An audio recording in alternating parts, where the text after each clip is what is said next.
Bonjour, aujourd'hui je vais revenir sur une vidéo que j'ai mise dans Université Investisseur il y a quelques jours qui parle de la probabilité réelle de gagner quand on investit dans les actions sans stratégie fixe, sans reproductive, systématique en fait, quand on passe d'une idée à une autre d'investissement en fonction des sources d'inspiration diverses et variées, ce qui est le comportement à peu près systématique de 95% des épargnants. Donc il y a eu des évaluations qui ont été faites en 2018, alors je ne vous donnerai pas évidemment le résultat, et la probabilité réelle de gagner sur le long terme, par exemple sur une période de 10 ans. Aujourd'hui je vais vous donner une stratégie totalement mécanique avec le code qui gagne et qui pour moi vaut 0 en fait. Et il y a beaucoup de... comment dire,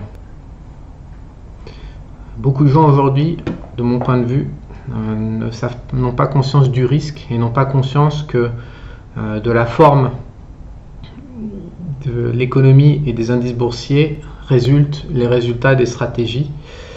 C'est-à-dire, l'idée c'est d'essayer de comprendre pourquoi une stratégie gagne, et si elle gagne parce qu'elle a une valeur réelle intrinsèque, ou si elle gagne parce que les indices boursiers ont une certaine forme, et si cette forme se modifie, les stratégies gagneront plus. Alors j'ai utilisé les services de Rémi pour faire cette stratégie, donc c'est une stratégie assez basique à la base, un peu bizarre d'ailleurs. Donc elle est testée sur 22 ans de SP500 via l'ETF SPY, donc directement accessible sans les contrats futurs. Donc là je vous montre sur quelques mois à quoi ça ressemble. Donc basiquement il y a une moyenne mobile à 200 jours, on prend des signaux que si on est au-dessus, si on est en dessous on ne prend pas de signaux. Et les bandes de Bollinger, j'ai mis à calculer sur 8 jours, 8 séances glissantes. Et on achète en fait quand on a une clôture sous un écart type. Et on revend quand on a une clôture au-dessus de 1,8 écart type. Donc là, c'est la courbe bleue avec 1,8 écart type. Donc on voit déjà que même quand on est au-dessus de la moyenne mobile à 200, c'est plutôt rare qu'on clôture au-dessus de 1,8 écart type en daily sur 8 jours. En revanche, c'est beaucoup plus fréquent quand on est comment dire, même en étant au-dessus de la moyenne mobile, d'avoir des signaux d'achat sous un écart type. Bref, c'est une stratégie un peu bizarre, mais les résultats sont intéressants. Je vais vous montrer tout de suite ça. Alors, à quoi ressemble cette stratégie? Sur 23 ans voilà, de SPY, donc ce qu'on voit c'est qu'on a toujours les 10 ans de marché baissier filtrable avec des moyennes mobiles, à peu près classiques, d'un moyenne mobile 200 dans l'histoire, ça fait le job. Et puis sinon on a 10-12 ans de marché haussier avec des accidents au milieu, période à peu près représentative du passé, si ce n'est qu'un petit peu un excès de hausse par rapport aux moyennes générales depuis un siècle sur le Dow Jones, mais voilà, à peu près stable.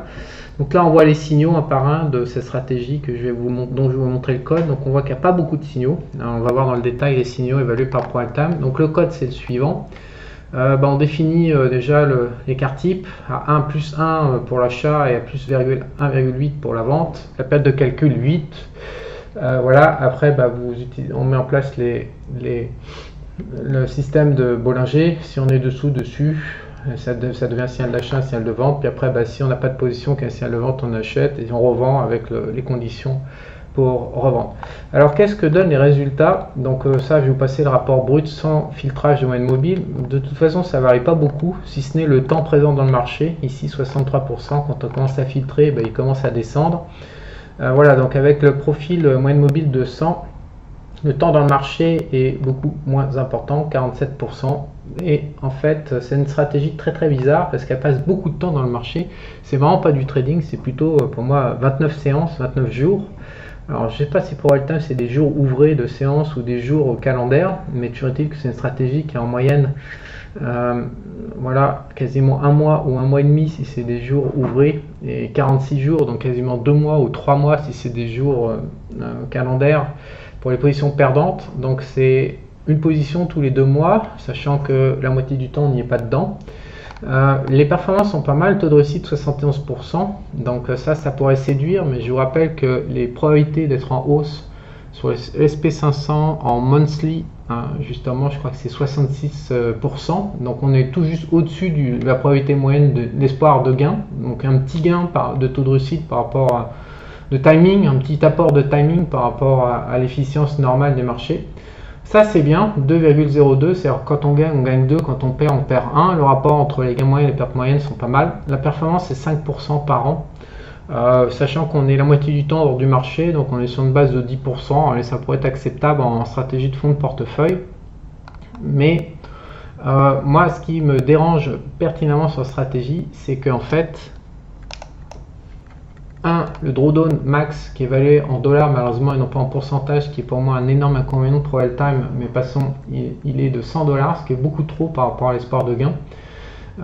Et ensuite, ce qui me dérange, c'est que cette stratégie n'apporte absolument rien. Si nous avions par exemple une autre configuration de marché, on peut prendre le Nikkei. Donc voilà le Nikkei sur la même période à peu près, avec 1 ou 2 ans de plus. Et donc là, qu'est-ce qu'on voit? On voit qu'il y a une absence totale de création de valeur à long terme. Et donc ce genre de stratégie de Bollinger que je viens de vous montrer, qui est plutôt attractive, franchement 10% par an, un drawdown un petit peu important, mais 72% de probabilité de gain, un win-loss de 2 pour 1, ça pourrait limite se vendre sur le marché des épargnants, ça serait une arnaque. C'est le même genre de stratégie qui échouerait lamentablement statistiquement sur un indice comme le Nikkei. Donc en fait, ce que je fais cette vidéo pour vous montrer que par moment, la majorité des gens ne savent pas toujours pourquoi ils gagnent, voire ignorent complètement pourquoi ils gagnent ou ils perdent. Et en fait, c'est la réalité des indices boursiers qui va générer leur profil de gain ou de perte en tant qu'investisseur. Et je le répète, si vous n'avez pas au moins 5 ans d'activité, parce qu'environ tous les 5 ans, vous avez au moins un signe noir qui permet de collecter avec du chaos les gains des gens. Si vous pensez que vous êtes arrivé à un certain niveau, alors que vous n'avez pas 5 ans au compteur, je pense que le risque, on ne peut pas le sentir, on ne peut pas l'apprécier, on ne peut pas le deviner. On ne peut pas savoir ce que c'est le cerveau humain, il ne peut pas pricer le risque parce que le cerveau humain est linéaire et les marchés financiers sont non linéaires, c'est-à-dire que le passé récent ou sur 5 ans n'a absolument aucun impact sur la création des événements le lendemain. Et donc voilà, donc je viens de vous montrer une stratégie, cette stratégie-là qui est positive mais qui est du pur hasard, qui ne vaut rien. En tant qu'investisseur, il faut savoir diagnostiquer quand ça ne vaut rien, même si ça gagne. Il y a des gains qui sont toxiques, c'est une notion assez importante à comprendre avec le long terme, de gagner. Donc d'arriver à se convaincre qu'on fait bien alors qu'en fait c'est toxique et ce n'est qu'un passeport pour les pertes futures où on va se faire intégralement tout collecter.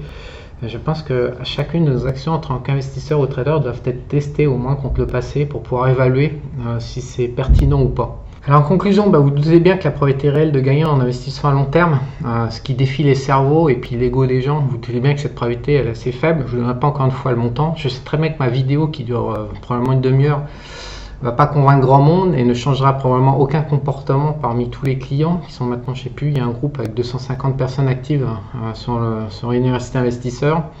J'ai aucun doute que 99% ne voudront pas changer et mettre en place des stratégies systématiques. Mais moi, j'en donne rendez-vous à tout le monde dans 5 ans ou dans 10 ans. Je pense que les chiffres et la réalité rattrapent tôt ou tard tout le monde. On ne peut pas y couper. C'est ce qui fait que le jeu d'investissement en bourse est extrêmement passionnant. Parce qu'il est là pour nous challenger. Si c'était facile, tout le monde gagnerait. Il n'y aurait pas d'économie. Ça ne pourrait pas fonctionner. Donc c'est extrêmement dur. Et le fait que les intervenants sous-estiment que c'est extrêmement dur, pour moi c'est important. Ça veut dire que c'est une école d'apprentissage qui est nécessaire pour nous tous et qui se fait dans la durée. Donc personnellement j'adore le jeu de la bourse pour ces raisons-là.